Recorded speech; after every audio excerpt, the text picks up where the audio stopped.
Those workouts, dude. No, the coaches.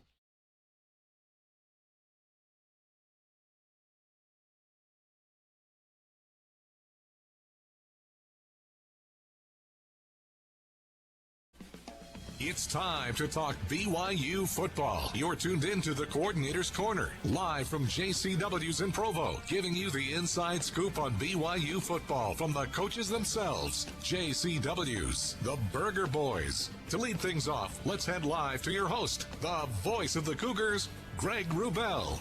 Sitting in for Greg Wrubell, I am Spencer Linton. Welcome to Coordinator's Corner at JCW's, the weekly sit-down with not one but two BYU coordinators to discuss what happened in the most recent game, this being a 19-13 setback to the University of Utah, and to preview a showdown with top 10 ranked Wisconsin. Joining me off the top of the show, BYU offensive coordinator Ty Detmer. 2 weeks in a row you get me, Coach, so good luck with that. Yeah, likewise.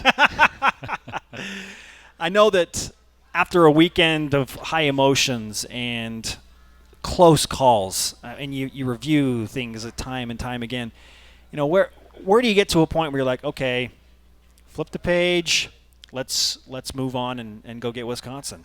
Yeah, I think, that's where we're at now. We have a walkthrough after film review, and that walkthrough is clean up a little bit from the previous game, but more so look ahead to Wisconsin and start getting ready for that. You can't let these things linger and hang over you, and you got to move on and go play the next one.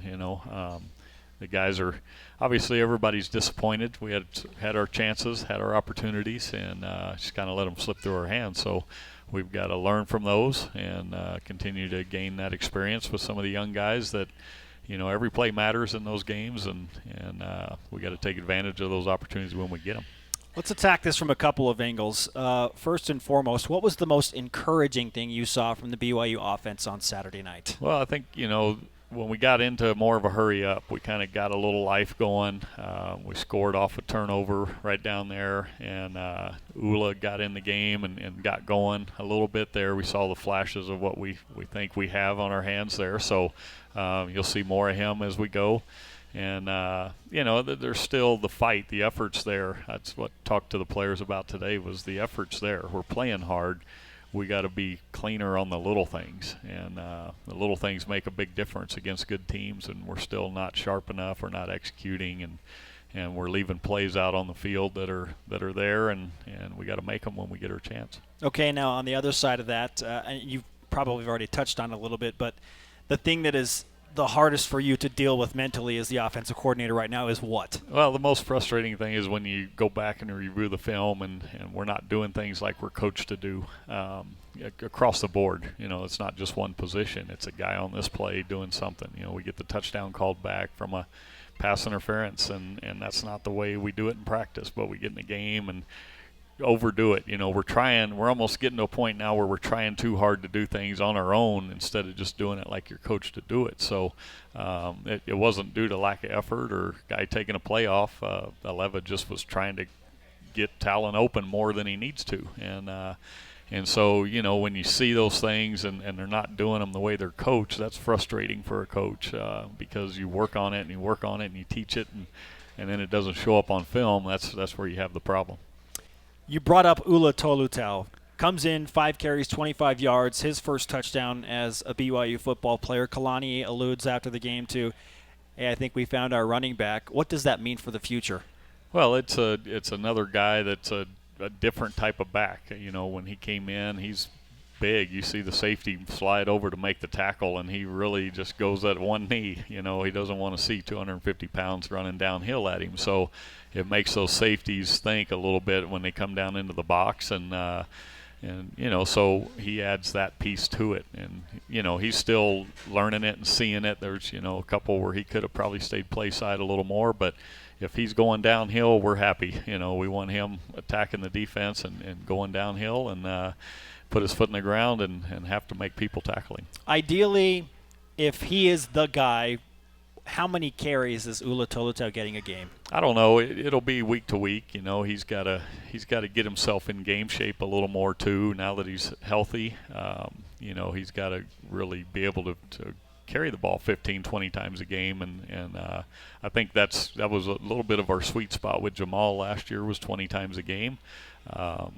Will he be that many? I don't know, but if we're being successful and we're getting 4 to 6 yards a carry, we need to keep giving it to him a little bit, and that takes the pressure off some of the pass game, and will help Tanner out and be able to get a little more single coverage out there. We saw a lot of zone. I just don't think they respected our run game early on, and played us a lot more zone than we'd seen on film. BYU offensive coordinator Ty Detmer with us on Coordinator's Corner. You can join us on social media using the hashtag CCBYU. Tweet in your questions. We'll get to some of those. He is our guest for the first half an hour. We will also welcome in Ed Lamb for the back half of the show. Again, bevy of ways to join us. BYU Football Facebook page, BYU Radio right now, and, of course, ESPN 960 locally. Coach, let's talk about Tanner Mangum and what he has done now through 3 starts in his junior season. Where are you seeing him make the biggest steps in the right direction? I think we're as coaches starting to figure out how much we can give him, and we tag a little bit, and sometimes that gets confusing for a quarterback, because now where am I supposed to look, and what are my reads? And so I think he's getting more comfortable that way. There's still some of it that we got to stick with, and we talked to him before the game. Just go play. We want you out there, being yourself, and if you're not sure about something, move around a little bit, make a play. And you see the touchdown he threw to Trey Dye was kind of that type of deal. You don't have to just throw it on time every time. You're a guy that can make some plays. So he did that, moved around, had a couple unlucky interceptions where his arm gets hit, and then another one's batted right to a D lineman. So the one he forced, but other than that, I thought he was making better decisions, and we still can get cleaner. There's still some things out there that happen, and you look back on film like, we need to stay with the read there. So there's that balance between taking off and moving and making a play, and knowing when to do that and when to kind of hang in there and go through your progression a little more and stick with it. So it's getting better that way, and starting to, I think, get a better feel for when to do those things. But it takes game time for that to happen. Did you ever find in your career a situation where things just were not going as well as you initially thought they might? And I'm trying to reference what you have experienced compared to what Tanner Mangum is going through right now. If so, where do you draw and compare and contrast in that? Yeah, I think my senior year we were 0-3. We'd lost a lot of guys my junior year, so we were young, inexperienced at a lot of the skill spots, and we played Florida State, Penn State, and UCLA, and we weren't moving the ball well.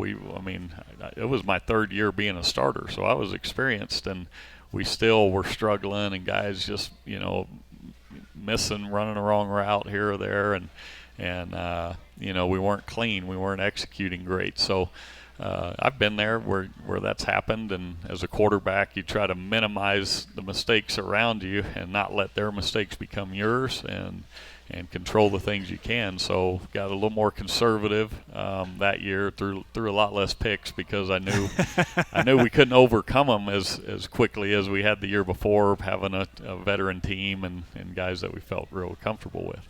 All right, hashtag CCBYU. We're going to take our first break on Coordinator's Corner with the Heisman Trophy winner and BYU offensive coordinator Ty Detmer. We'll get into the mentality of Tanner Mangum moving forward to Wisconsin and how BYU matches up against the Badgers. Coming back with more from JCW's home of the Burger Boys in Provo, Utah. This is Coordinator's Corner.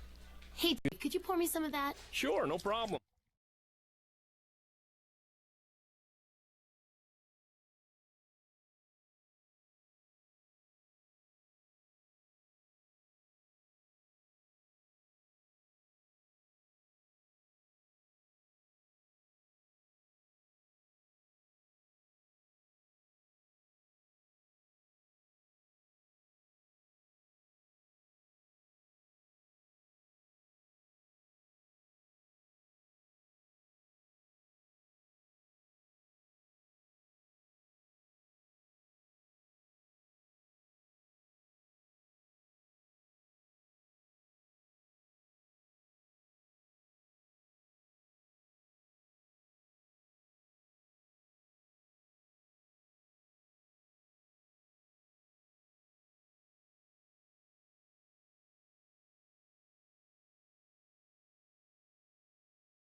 JCW's in Provo and the voice of the Cougars, Greg Wrubell.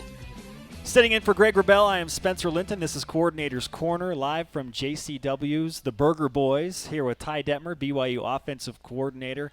Coach, the mentality of a guy like Tanner Mangum, who was thrust into the spotlight a couple of years ago, became the miracle worker at Nebraska and against Boise State. Now in a different offense, different scheme, being asked to do different things, and understandably his confidence is probably a little bit shaken because of what has happened. So what are your interactions been like with him over the past few days? They've been really good. I actually, we've gone back and looked at film from that year and, okay, what was he good at? How was he making plays? And some of it was, he was throwing it up to 6'5" receivers. Yeah. That we don't have a lot of right now, And some of it, was just keeping it really simple for him where he could go 1-2. So we've tried to look at some of those things and give him opportunities. But, at the same time, we got to feel like we still need to do things to attack a defense and help our guys get open a little bit. So it's that fine balance between what he feels really comfortable with. And so we go through the game plan every week and make sure he's comfortable with those plays and those reads. And then, guys around him got to play. I mean, we've got Talon Shumway running down the sideline for a touchdown, and the back goes the wrong way on protection, and he gets hit as he's throwing it. And so there's some of those where it's not just the quarterback. It's a guy on this play, and we just got to do a better job of coaching them up as coaches and make sure each position is getting the same information and that we're really tight on it all. And we've got good coaches. It's a matter of the players got to, when they're not in for that rep, they got to pay attention in the back and make sure they're getting the mental rep because they may be in the game at that point. And I think guys are starting to understand that and seeing it. And but Tanner, he's always an upbeat, positive kid, and he's confident in himself. And when you watch the film, he understands, where he could have been better, and then he understands where he did as he was coached to do and made some plays for us as well. How much of the offensive, and I'm going to use this term loosely, struggles or issues, whatever you want to throw in there, how much of that is kind of a result of playing against really good defenses, LSU and Utah? Those are really good, defenders, good defenses, as good as we'll see all year. So we're having to learn, and with our inexperience at receiver and running back, we're having to learn on the fly against great competition. And then, they throw something at us that we haven't seen, and we miss it. And the next time, those are the ones where you want to see, okay, the next time we got it, we learn from it, and we'll be better for it, But unfortunately, you're taking those lumps right now as an offense to try to, be better later. But you need it happening right now, especially against the type of teams we play early in the season, being an independent now. What kind of development are you hoping for from the guys that are behind Tanner Mangum, Bo Hodge and Coy Detmer? Like, where do you want them at this point in the season? You want them, learning from what's happening on film, whether it's a great play or a mistake. You want them seeing it and getting those mental reps so that when they go in, they don't have to go through some of those same learning curves as Tanner is right now with some of it. So that's what you want. They're not getting a ton of reps. Bo gets a few here and there, but they're not getting a ton in order to be ready and go play maybe at the same level as a starter is. So it's just mentally being with it and understanding what's expected. They're on the headset during the game, so they're hearing coaching points. They're hearing our comments, and I don't know if that's a good thing. Yeah, I was going to ask you, is that a good thing time. that they're on headset? I think it is, just so they hear it and they know the expectations. But at the same time, they're hearing it all. So all the emotions of a game and everything, and they're probably sitting there going, "Man, what are they saying when I play?"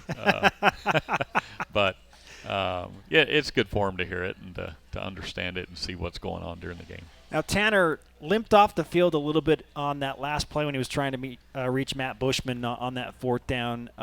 Is he okay? Everything okay with Tanner right now? I think so. I know he was in getting some treatment Sunday, but I think he got rolled up on a little bit there trying to keep the play alive and got twisted up a little. But as far as I know right now, everything's ready to go. Okay, Wisconsin on the way.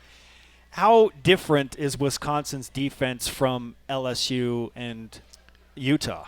They'll be similar. I mean, they're a top 10 team, so they've always been a team that's run the ball, time of possession, and then play good defense. And they're no different this year. You know, that's what they hang their hat on. They're high effort guys that they've got speed in certain areas that you really got to pay attention to. Their backers play fast, and you know, it's going to be another tough test. They're going to come down and press us outside and play man coverage, and then get the safeties involved in the run game. So it's real similar to what we saw against Portland State, against LSU with the man and then the 3-4 type of defense, and then Utah was a little more 4-2, but played us a little more zone than we've been seeing them play. So we've got a good dose of everything right now from everybody, and you go into the game, just take your best stuff, and then we got to be able to react and adjust to what we're seeing.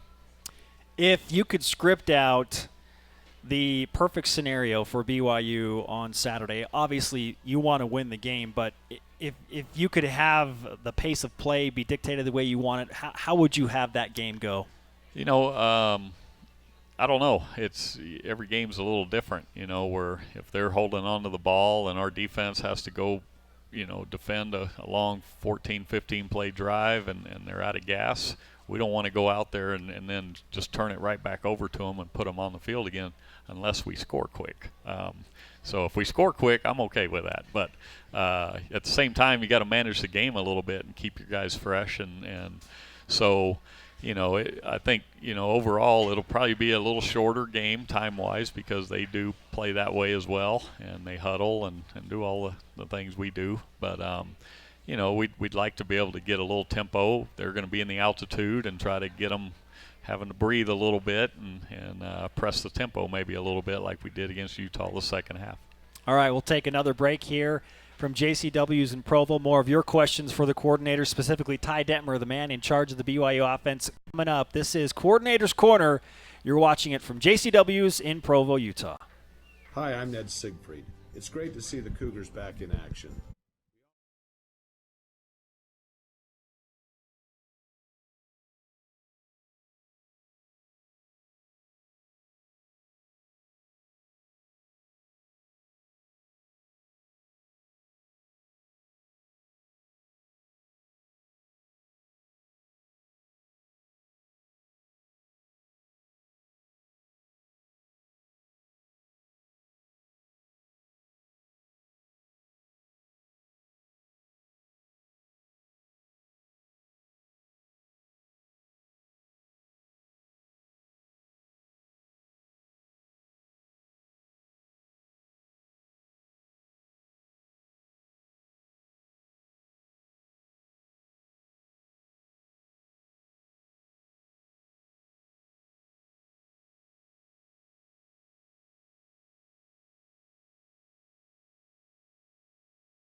A new skin BYU Sports Network. Now let's rejoin the voice of the Cougars, Greg Wrubell. Back in Provo, Utah at JCW's. This is Coordinator's Corner. We are talking with Ty Detmer, man in charge of the BYU offense, following a 19-13 loss to Utah. BYU hosting 10th-ranked Wisconsin this Saturday, a game on ABC National. there is an interesting dynamic happening early in the season because while you're disappointed about losing to LSU, then it was Utah. So immediately back up and lost to Utah. Yeah, that hurts on Sunday, but now it's 10th ranked Wisconsin. Do you like that? Would you rather play a team of that caliber and in that spotlight after a disappointing loss? I think you do. I think you want to get back and have your opportunity to kind of right the ship and prove you can play with everybody. I mean, it's not something where I think for the players it helps them kind of get that mind back right again that we got to go or this, it's going to be, ugly if we don't get ourselves back ready to play again here quickly. So, by tomorrow they got to be ready to go and amped up and have energy at practice and have that mindset that, that one's behind us. There's nothing we can do about it now. We got to go forward, and it's what we do from here that matters. Use the hashtag CCBYU. I'm a little nervous to go here because last week Jerem Jordan asked if he could call a play on your headset in your voice. Like that happened last week. So we won't bust that question out again. But there is a question that comes in from Chris on Twitter asking what's the most difficult part about making a significant roster change, like at running back or at wide receiver or tight end or whatever. What's the hardest part about that? Well, I think it's the human side of it comes into play where you see guys that are working and you feel bad for a guy that maybe now you got to tell him, hey, you're not going to be as big a part of the package for us. We're going with someone else. That's always hard as a coach, but you have to do what's best for the team and for the program and what you feel is right to help the other guys be successful as well. So, those aren't fun conversations to have with an individual that if you're going to, go with another direction with another player. But that's part of what you have to do. But you always, have that human side of it too that you don't like having those conversations. So the word gamer gets brought up in the fan base by coaches, players, and I have seen gamer next to Matt Bushman a lot. How would you assess the play of your tight end Matt Bushman as a freshman? Yeah, Matt's been great. We saw it in the spring. Kind of felt like we knew what we had, and he hasn't disappointed. There's still things that he's learning and improving. How to release second level backers and navigate. That stuff, but. His blocking, he's constant working on that. But he's been everything we'd hoped he would be, and I don't think he's dropped a ball. He's caught everything, and he's a tough matchup on backers and safeties. So, you'll continue to see him be a big part of the pass game. And now we got to get him just a little more physical in the run game and be the total package. But he's close, and he works at it, and he's real conscientious and. Great young man. What are the feelings and the emotions like in the coach's room right now? Take us inside if you can, that is. Yeah, I mean, after a game like that, you're down. It's tough. You put a lot of time and energy into putting a game plan together and trying to get it right, and then with the emotions of a game, it's hard to get over that sometimes. But as coaches, that's what you have to do. You got to go put on the face for the team and the players again on Monday and let them know, look, nobody's quitting here, nobody's shutting it down. We're going to go play, and we're going to continue to try to coach you guys to be better, and that's our job is to coach them up. And if John Gruden always said what you see on film is what you coach, and so right now, we're not very good coaches on the offensive side because we're not scoring enough points, and that's on us to make sure that they're right. And so, the coaches are focused. We talk all the time and are constant communication. How can we help guys? Do we simplify the game plan? Do we give them more? What do we do? And so, that's the thought process all the time in the offensive staff room. I love that you brought up John Gruden. I just keep hearing, that's awesome, man. I like that tight end. That guy. That's a BYU legend, man. Yeah, he was a character, so he hadn't changed a bit. This tweet in from @Ryan Lewis Cooper, who noticed Jonah Trinnaman is crazy fast. 4 touches in 3 games. What needs to be done to get him the ball more? Well, guys are out there, and we're trying to create opportunities for them, and each guy has a little bit different skill set. There's some things that he can continue to work on. There's other things that we feel like he does a good job of, and and sometimes the game dictates otherwise for who gets the targets and who doesn't. So as you rotate guys in, Micah Simon needs to play more. Bo Tanner's there and Jonah, and we're trying to find all these combinations, and so everybody feels like everybody needs to play more and touch the ball more, and we as coaches are like, okay, well, what do we do to get this guy the ball where he can be successful? And we've handed it to him, we've thrown it to him, he's on the kick return team, and so sometimes it's just dictated by the coverage that you're seeing, that he's not the primary target on some things, but we're trying to maximize. If we've got a guy that we feel like is really the guy, we're going to utilize that. And so we're trying to find that guy and somebody to step up and make some plays that tell us we need to get you the ball more. We need to get you 15 to 20 touches a game, and you be that guy. And right now, it's still all hands on deck, and we're still waiting for that guy to show up and just be the playmaker we think that they can be. Another of your receivers who comes from the great state of Texas, you already mentioned Micah Simon, is Akile Davis, and we've seen his name pop up here. What's Akile's role on this team, and where does he fall on the depth chart? Yeah, he's down behind Bo and Jonah and really Micah right now. Akile, he's a strong physical kid, but he's still coming out of camp, was a little raw on things, and just got to sharpen up and continue to stay with it. And we get an injury or two, he'll get his opportunity. But we like Akile. He works hard. He does all the right things, but just feel like he's not as sharp as he needs to be in the scheme of things sometimes. And just continue to work and learn the offense and stay with it. What do you say to a receiver that, as a quarterback, saying, dude, I'm open. Every play, I'm open. I'm open. What's that interaction like? It's okay if they are open every play. It's when they're not open and they're come back and tell you, hey, I was open, just throw it up. That's the worst thing a guy can tell a quarterback. Is just throw it up. I'll go get it. That means you're not open. That you want the quarterback just to heave one out there and the guy's right there with you. So I always hated that as a quarterback, that, hey, just throw it up. I'll go get it. You want a guy coming and saying, hey, I'm open. They're playing me this technique. I got him beat on this route. You want that, but they better be open, because when the quarterback goes back and watches the film and they're like, he's never open. Why? I'm never going to look his way, because he always tells me he's open, but he's not. So counterproductive sometimes. Life behind the face mask, right? That's what it's about. Yeah. Coach, great time as always. Right. We appreciate you. I think it's safe to say disappointed, but encouraged about what lies ahead. Yep, go forward and just keep coaching them up, and let's try to get better each week.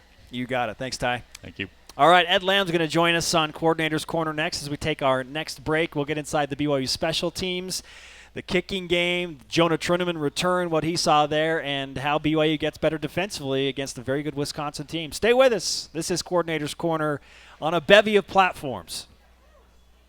For over 100 years, the skilled electrician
Sports Network. Let's head back to JCW's in Provo and the voice of the Cougars, Greg Wrubell.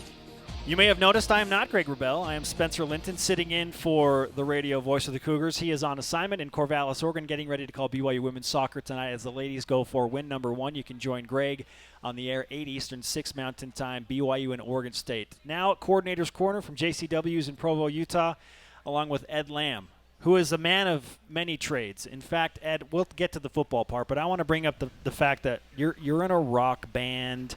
You can do all these different things. When does the Ed Lamb reality show start?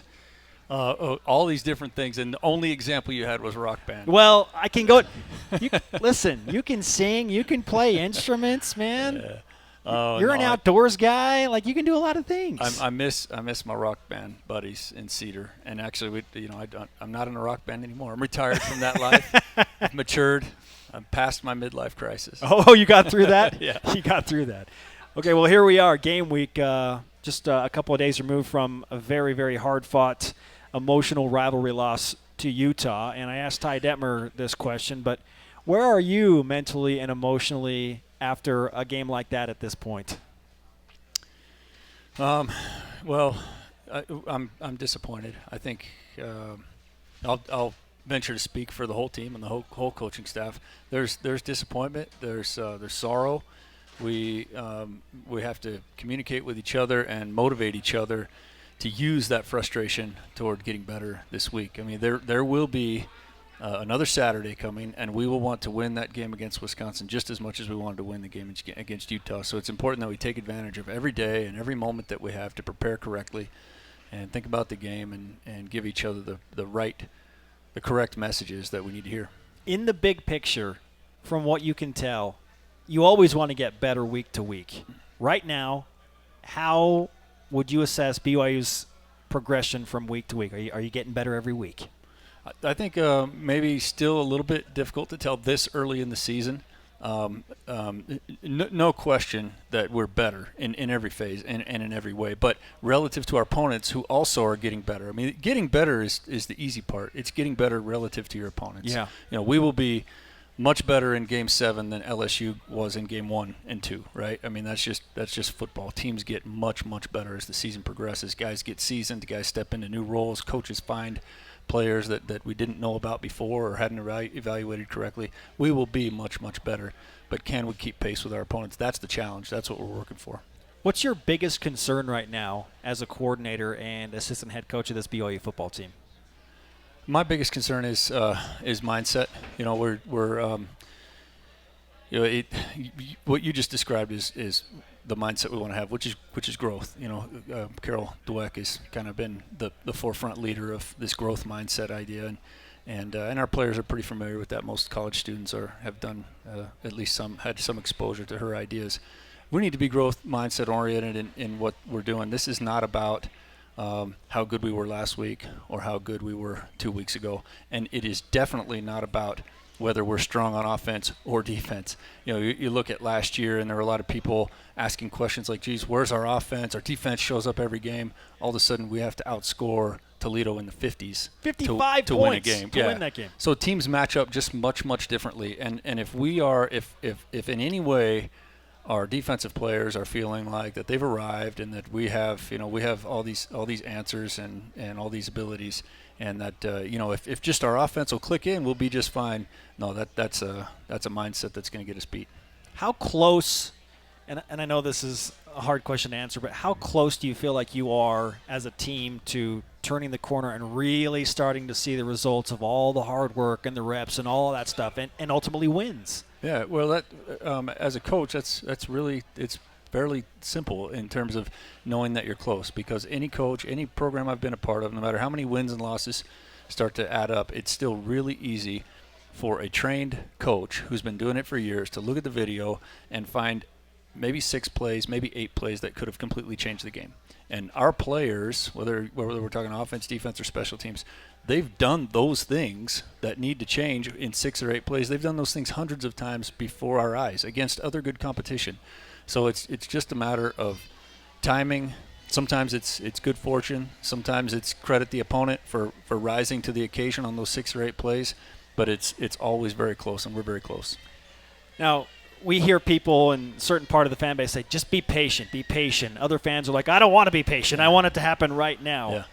What's that mental game for you like as coaches where you're like, oh, I don't want to be patient? Yeah. Well, I think that's a great question because there are two different perspectives for that.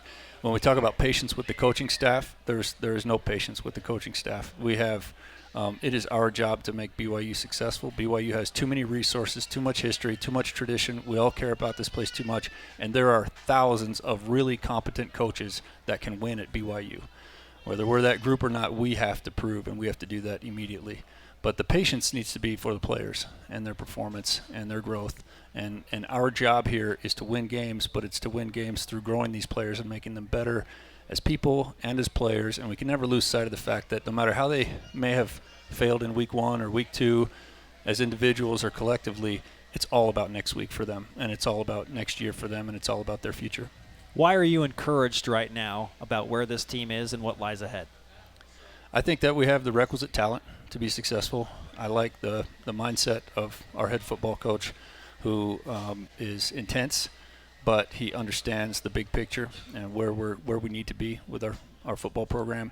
He's been very positive with our players and very demanding with our coaches, and I think that's just a good spot to be in. And the most rewarding teams that I've been a part of as a coach are those that get better throughout the season, and that can really be, that can be a championship season, that can be 10-plus wins, that can be an amazing season, and sometimes that's not necessarily an amazing season, but getting better week to week and finish this season on the high note, that's what's important. All right, assistant head coach, special teams coordinator Ed Lamb with us on Coordinator's Corner. We're going to take a break here and continue specifically with special teams and defensive talk next as BYU prepares for Wisconsin. Don't go anywhere. Coordinator's Corner continues live from Provo, Utah, and JCW's. Picture this. You have a big change coming up in your life and you need to move. Nervous? Change can be hard, but it doesn't have to be, especially the moving part. When you have everything else to worry about, trust the pros at Bailey's Moving and Storage to get your move done right. Lots of people have. They've been doing it for 65 years. So count on the official mover of BYU football to help you take the stress out of moving so you can focus on that big change. Chat online at baileysallied.com or call 801-901-3001 to explore your options. Score a touchdown with a DFCU auto loan. Whether you're purchasing a vehicle or want to refinance the one you have, Deseret First provides a variety of flexible auto financing options. To get pre-approved, apply directly with Deseret First online, over the phone at 801-456-7590, or in a branch. If at the dealer, tell them you want your loan with Deseret First. Deseret First Credit Union, serving the LDS community and the exclusive sponsor of the Deseret First Dual Rivalry Series. OAC, membership and eligibility required. Hey, Dave, could you pour me some of that? Sure, no problem. Okay, that's good. Whoa. What are you doing? That's way too much. Sorry, I'll go grab some paper towels. You shouldn't let Dave fill things up for you. Why? He works at JCW. So? Have you never had a JCW's milkshake? No. Oh, well then you haven't lived. They fill those things up past the brim. How? They're not like those runny fast food milkshakes.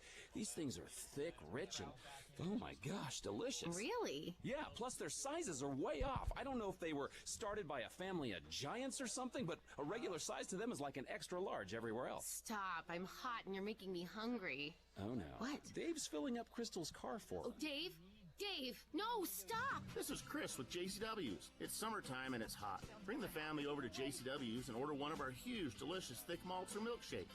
JCW's, quality, and a lot of it. Visit any one of our 4 locations from South Jordan to Provo.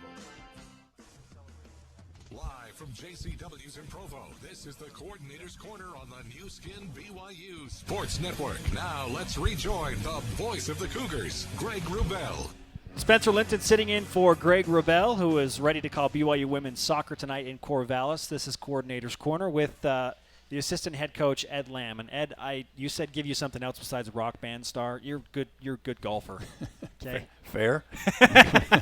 Coming fair. Let's Thank you. Let's go there. You're welcome. It only took you 7 minutes to come up with a second talent. I am not executing at a high level. You're up 14-0 at this point on me. Next break, I'll give you a hint.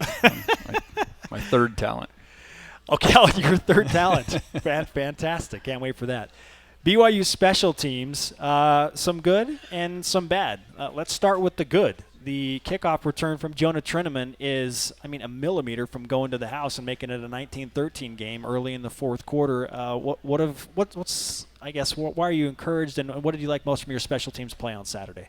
I got to start with the coverage units because what those guys do just takes so much courage, and it takes a selfless attitude. Everybody gets geeked up about scoring a touchdown, and so the kickoff return team, the punt return team, they're always motivated, and the opportunities aren't always there.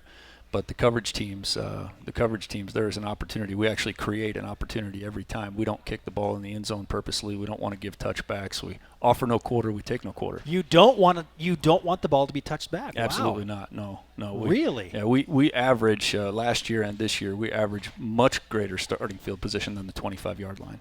So we are not looking for any kind of truces before the game with the opponents on kickoff, their kickoff return versus our kickoff coverage. Interesting mindset. Yep. And let's stay on that angle a little bit. So what do you tell your kicker to do? Kick it high and have That's it right. land right around the goal line? That's right. We want 4 seconds of hang time. We want the ball to land between the goal line and the 5-yard line, and we want the location near the numbers. Well, Braden Albacri thinks that's a fantastic idea, because I think he's made like 3 or 4 big plays down That's right. around the 11 to 15-yard line. Our motto is unblockable, and be unblockable and get down there and enjoy that part of the game. And so consequently, when we face a team that wants to kick it in the end zone, it's all about every single time we entered that game as a kickoff return team, I said, eventually this kicker's going to miskick it, and the kickoff team's not going to be ready. And if you guys are where you need to be, then we have a chance to break one. And that's what happened on Saturday. That's what happened, yeah. So credit to those guys. Akile Davis is the one who kind of sets the whole return in terms of the start point, and then everybody else sets their alignment based on him, and so he has to recognize the trajectory of the kick, the hang time of the kick, whether or not we're going to bring it out. He recognized it. He set it up correctly. All of the other spacings were good, and then Jonah was able to find the gap. So you're telling me it's not just see ball, catch ball, run ball? No, that can work sometimes. We led the kickoff. We led the nation in kickoff return twice in the time in years past that I've been a special teams coordinator, and it was always a different return as our base return. It was really about the guys on the field, and so I think sometimes we could be a little more, as coaches, a little more oriented with just catch the ball and run and block people. Yeah. #CCBYU to ask Ed Lamb questions. More expertise on see ball, catch ball, run ball. Yeah. Some questions coming in on social media about what BYU is trying to do, I believe with Corey Edwards, when you had that high pooch kick that sailed out of bounds. Ideally, how does that play out if he executes that perfectly? Yes, he needs to put it in play, and there was not. We didn't try to get him to pin it into the sideline or anything like that. It was just a miss kick, and he knew it right away, and we weren't in any way trying to put the ball into open space and recover it. That wouldn't have been realistic. Utah was set up well, and there wasn't any spot on the field. So the idea was to get some field position, play defense. But what we did want to do is force the returner to catch the ball isolated and without any blockers around him, and then go and try to cause a fumble. There's 2% of all kickoff returns end in a fumble. There's a lot of guys running full speed for 40+ yards, and we wanted to put that kind of pressure on them. And we missed one opportunity to get some contact and maybe create a fumble. As you look ahead to Wisconsin, what has your attention the most from what the Badgers will bring to Provo against BYU? Right now, we take on Sunday and Monday, we take a very cursory look at the opponent, and we have support staff members who give us numbers, stats, and show us basically like a top 5 would be a good word for it. And we don't always stick to 5, but say they're 5 defensively. We're looking at Wisconsin's 5 favorite pass concepts, 5 favorite run concepts, and then we show those to our players in a jog through type Monday practice without giving them any coaching about how we're going to play against Wisconsin. And our offense does the same thing, just kind of in a mirrored concept. And so that right now is the only thing that I know about them. They're a run-oriented team offensively. They do a good job of getting the ball deep and mixing in their play action pass game. And in the special teams, I think a lot of Wisconsin, their special teams are a lot like BYU. I think they have a fair percentage of their team that grows up wanting to be Badgers, and that's what BYU is like. And that's why it's fairly easy to identify guys that want to to give their whole career to the special teams and to the coverage units and all that stuff at BYU, and Wisconsin has that as well. So it'll be a great matchup that way. All right, Jeff at J Butler YFan asks this question: what concerns you most about the kicking game, and how are those concerns being addressed? I'm glad that question was asked. Kickers understand. They're like quarterbacks. They're like coaches or head coaches, probably more aptly. If the field goal is missed, it's on the kicker, and if it's made, it's the kicker's a hero, and they understand that very well. But that kick by Rhett was a complete operational problem from the snap to the hold to the kick. The snap was a little bit low. The hold was it was actually a good job of getting to the lower snap. It wasn't such a low snap that it hit the ground, so it's within our margin for error. But as the holder went down to get it, he just bobbled it and twisted it in a way that the kicker would have had to make a good adjustment. So all three of those guys kind of share what we talked about, is just share a third in that blame, and they know that. They don't need me to tell them that. The first guys to visit and huddle up over on the sidelines are always the snapper, the holder, and the kicker, and hey, what happened? And I could have got that one up a little bit faster and that kind of stuff. And but yeah, all three of those guys have got to get better. So yeah, my biggest concern, I think the question alludes to it. We've got to execute in the red zone with points, and when the field goal team is called on to make sure that it's 3 points and we don't have an opportunity necessarily for 6 or the 7th point, we've got to make sure that we get those 3 points. I asked Elisa Tuiaki this last week, but I'm interested to get your take on the whole idea of, wow, the defense is really showing up, but the offense is struggling, and that could create some divisive issues in the team. And how do you address that as a coaching staff? That's exactly what we do. We address that. That's how young people think, and that's how fans think. And sometimes as young coaches, coaches can start to think like that. But if I've been coaching, somewhere along the line, I became the oldest coach in the room, and like I was forever like a young coach. I was the youngest head coach in FCS football when I was hired, and that just seems like yesterday, but now I'm an old coach, and sometimes coaches will say, they want advice from me. So yeah, I'll play the sage for a minute and just say that, like, when you're a young coach, sometimes you're so focused on your position group, and if the numbers and the stats seem right, then you seem really positive, and you're positive about everything. And if they're not so good, then you're really down about things. But the reality is, I've never been on a team, I've never coached a team, I've never seen a team that was consistently good on one side of the ball throughout a season. And you can take the New England Patriots on offense last year in their Super Bowl year, shutout in Week 4. Put a 0 on the board. You can take the University of Alabama and how great their defense was a year ago, and there were several games where they were giving up in the 30s and the 40s, and that's just how football goes. So if you start thinking that way, it's a trap, and the football gods will slap you down. The old man, Ed Lamb, speaking words of wisdom. Yeah, that's right. Okay. You talk about one play here, one play there, the difference between great teams and average teams. How do you coach your guys to, in the moment, come through? That's you as a coach. You have to trust that they'll go out and do that. Yeah, I think one of the most important things to do is to give credit to the opponent, and so that the message to our players is, number one, that we're playing good opponents that are also striving to make those 6 or 8 plays that make the difference in a game. But number two, we show confidence in our players that if we can make those 6 or 8 plays, if we can point those out, if we can talk about the corrections that need to be made and be more consistent in our play so that we're prepared to make those 6 or 8 plays, I think that's the confident message they need from us. I think that's the way to address it, is to give the credit when we don't make the plays to the opponent, and to give the credit to our guys consistently, whether it's practice or games, when they make those big plays and big moments. Where do you feel like BYU matches up well with Wisconsin this week? Strength. Wisconsin's strength is strength, and if you don't have physical strength and size, stature, if you're not stout in the line of scrimmage, then you have no chance against those guys. And traditionally they have just rolled over teams that don't have the size and strength. And defensively and even offensively, you can gimmick and trick and try to get the ball out into space, blitz, slant gaps, and do all that stuff and hang around for a little while. But to beat the truly physical teams in America, you have to be physical, and I think our team is physical and strong. All right, we'll take a break, and Coach, while we're in the break, I want you to think about this. What kind of an impact can a home crowd really have on a game, And if so, what kind of impact did you notice on Saturday night? Think about that. We'll come back with more from Coordinator's Corner at JCW's in Provo, Utah. Ed Lamb, at how old are you, like 30 years? 30 years young? Is that right? We'll go with that. All right, 30 years young, Ed Lamb, coming back with more from JCW's in Provo. Hi, I'm Ned Siegfried. It's great to see the Cougars back in action.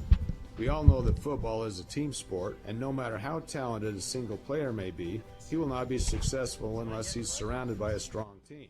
The same is true if you've been injured in an accident. Trying to go up against the insurance company's team of adjusters and attorneys on your own will not likely result in a win. At Siegfried Jensen, we can provide the teamwork you need on your case. Contact us at siegfriedjensen.com to learn more. Go Cougs! Picture this. You have a big change coming up in your life and you need to move.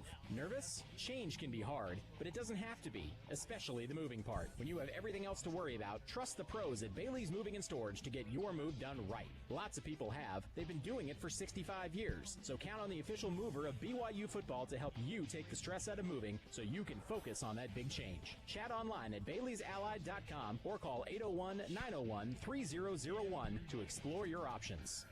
For over 100 years, the skilled electricians of IBEW Local 354 have helped Salt Lake City and the state of Utah grow and prosper. Our state-of-the-art apprenticeship program prepares our members for safe, quality electrical construction. Ask for IBEW electricians and get the job done right. The first time, on budget, every time.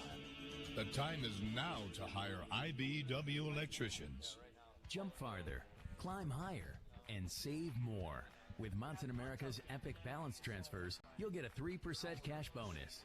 Simply transfer a loan balance to a Mountain America Visa credit card, and we'll pay you 3% of the transferred amount.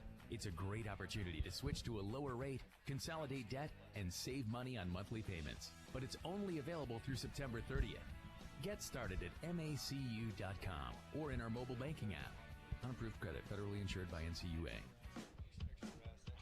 You're tuned into the Coordinator's Corner, live on the new skin BYU Sports Network. Let's head back to JCW's in Provo and the voice of the Cougars, Greg Wrubell. Spencer Linton in for the radio voice of the Cougars, Greg Wrubell, here with Ed Lamb, the coordinator special. I mean, he does a little bit of everything. The jack of all trades, both as a coach and off the field. I asked you a question before the break, Coach, about the impact that a home field can have on a game. Now, from my perspective, I felt like the fans and the crowd made a difference to help BYU on Saturday night, but I'm interested to get your take. How much of an impact can the fan base have in a game like that? I think it's huge. Our players all chose BYU in part for the tradition, for the home game atmosphere, for the number of people that care about what we're doing. It's a pressure that we take very seriously. When we talk about the legacy of BYU, it's a stewardship that we take very seriously as players and as coaches, and we love to see the stadium full, and we love to see the stadium happy, the student section happy, and all the sections of the stadium. We love to see them celebrate and to do our best to try to make it a positive experience for everybody. From your overlying position as a coach, and I know we don't have the offensive line coach Mike Empey here to talk about things, or the defensive line coach Elisa Tuiaki, but in the trenches, how do you feel like BYU is performing right now? Well, the easy answer is unacceptably. We have to win. Our job is to help these players be successful, and success is defined by victory. And from week to week, we have a new opportunity and a new job, and so we're not in any way sitting around the office kicking each other in the face as coaches. That's not what it's about. We have a new task and a new job, and we need to be positive, and we need to bring energy on a daily basis to make each other better. But since you asked the question, I'll answer it very honestly. It's unacceptable. How do you get better? I mean, like, if it's unacceptable right now, how do you get to a point where you're like, okay, that is acceptable? Is that strictly just winning? It's the final analysis. Just winning. Yeah, but the job is to win, and that's the job. It's like this. For a professor on campus, they don't have credibility until they're published, and they need to be well reviewed in their publication. And the credibility for a football coach is to win, and we can sell all the great positive messages about building character and lifelong values learned through football. But if the coach isn't winning, those messages fall on deaf ears. We have to win. We must win. It's our job. Would you say right now you are more frustrated or motivated at this point in the week? I'm not really like frustration oriented. I'm not. If you ask me if I'm frustrated, I say yes. But when you compare those two things in your question, I'm completely motivated. To me, it takes nothing more after a loss than a shower, and I'm thinking about the next opponent. And if it's the last game of the year, I'm thinking about the next year. There's too much at stake with these players. We have too much of a responsibility to help them be as successful as we can be, to worry about what we may have, how we may have failed them in the week before. We have to assess what went wrong. We have to address that, but it has to be a positive, forward-looking approach every week. I'm surprised it took this long for a question to come in about Mo Longy, but now somebody asking what about the progression this from at BYU, at Mr. IEM Liang. Why don't we use Mo Longy to stop the run or use him as a running back? Oh yeah. Great question. We will when Mo's ready. Mo's still learning the game. Mo had his best game in the field goal protection, and he's come a long way with that. We have open practices, and I think sometimes those questions are best served for the players. It's hard for the coach to sit here and pontificate on the radio about Mo Longy's unreadiness to stop the run. But our players, they're very honest, and they understand the things that they're working on to get better. And I would say anybody who has questions like that ought to contact the athletic department and ask if they can come to practice and ask the question of the player. Just throw it out there, right? Yeah. You ask him. Yeah, I mean, if there's the coaches watch dozens, hundreds of hours of practice tape and evaluate these players. We compare, each one of them has a comparison and a grade in their 40 time, in their L drill, in their vertical jump, in their overall strength, in their technique, in their assignment awareness. And so, to sit here and give all those comparisons, that's not fair to a player. But there's not a player on our team that wouldn't be very honest with a fan about what they need to do to get better and get on the field. And Mo's humble, and Mo has a great future, and we love working with him. I know you love your job. That emanates on camera. We appreciate the time, Ed. Thank you. Good luck against Wisconsin. Jack of all trades. Not an old man. That's all jokes, okay? Yeah. Very young and ready to go. Good luck against Wisconsin, Coach. Thank you very much. That takes care of Coordinator's Corner. Glad to have you with us from JCW's in Provo. We'll see you next time.